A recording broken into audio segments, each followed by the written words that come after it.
શુક્લા સાહેબ, તમારું સ્વાગત છે.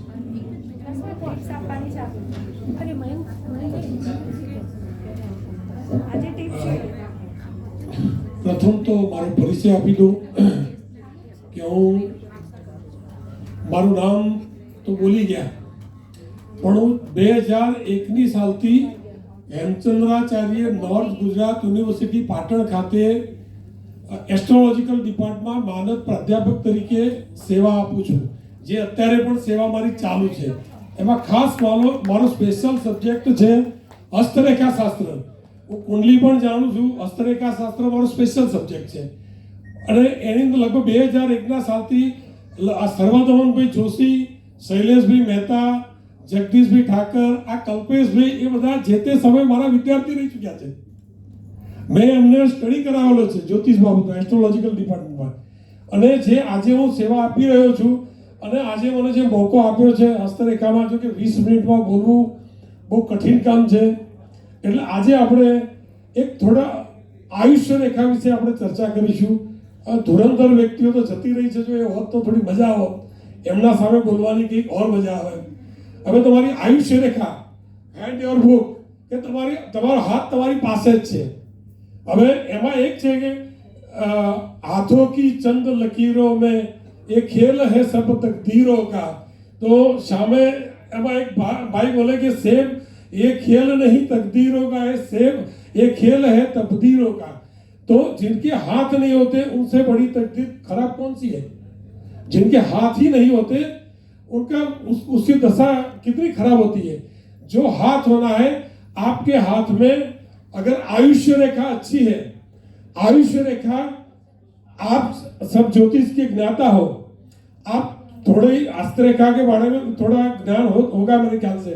तो जब आपकी आयुष्य रेखा अच्छी होगी तो समझो कि आपका हेल्थ अच्छा है. तो हेल्थ है तो वेल्थ है. अपना हेल्थ अच्छा है तो वेल्थ अपने पीछे ही आएगी. अगर जिसकी आयुष्य रेखा गुरु पर्वत के नीचे से शुरू होती है और मणिबंध में उनका अंत होता है, वो सबसे बड़ी आयुष्य रेखा कही जाती है. आपके हाथ में देखो, अगर उसमें जितना क्रॉस होता है, अपनी आयुष्य रेखा में अपने हाथ के अंदर जितनी लाइन में क्रॉस होता है, समझो इतनी आपके जीवन में जिम्मेदारियां ज्यादा आएगी. आपके जीवन में इतनी जिम्मेदारियां ज्यादा आएगी. उसका 2 भाग लगाइए. तो पहला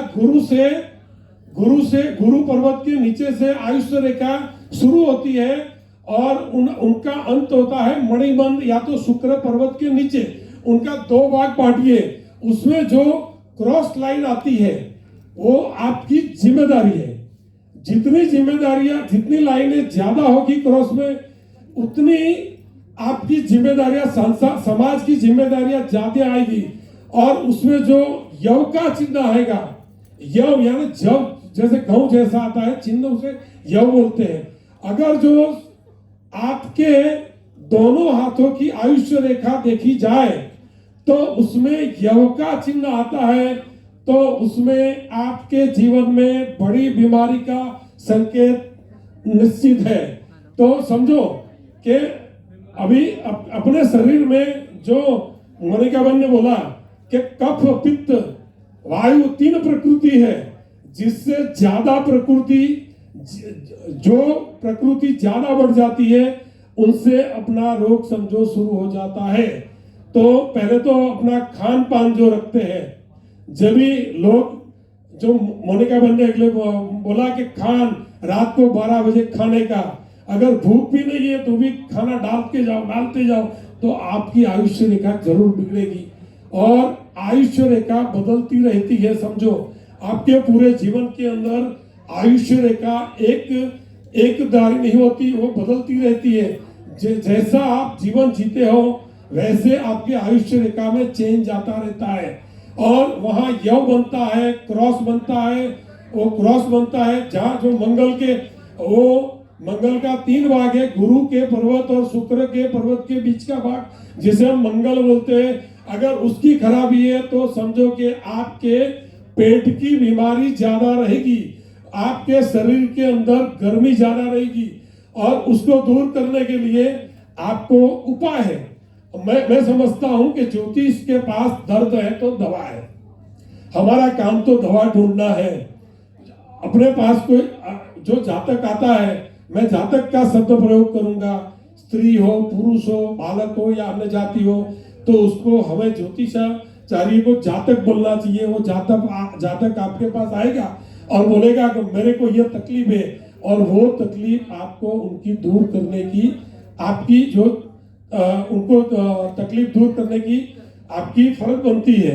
उसमें जो फीस का कुछ लोग फीस लेते हैं, कुछ फ्री सेवा देते हैं, और ये फ्री सेवा जो मीता बहन जानी जैसे समाज सेवक है, ज्योतिषाचार्य है, अच्छे टैरो रीडर भी है, वो काम अच्छा करते हैं समाज के लिए।